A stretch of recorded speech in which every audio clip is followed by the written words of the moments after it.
Hello guys, Vanessa Montilla for Burgess Institute. Today we're going to learn the 37 top cooking terms that you should learn if you want to cook with a Spanish-speaking person. Let's do it.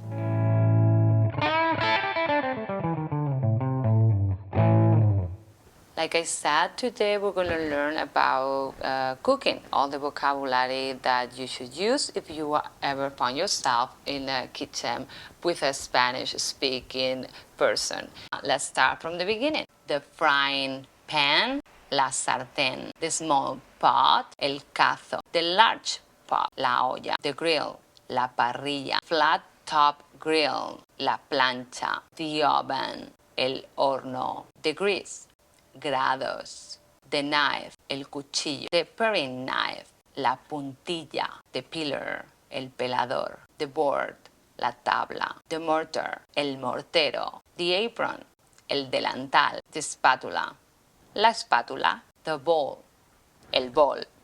To chop, picar. To cut, cortar. To stuff, rellenar. To peel, pelar. To boil, hervir. To fry, freír. To saltear, saltear. To roast, asar. To cook on a strong heat, cocinar a fuego fuerte. To cook on a low heat, cocinar a fuego suave. To reserve, reservar. To mix, mezclar. To beat, batir. To add, añadir. To remove, retirar. To flambe, flambear. To add salt and pepper, salpimentar. To squeeze, exprimir.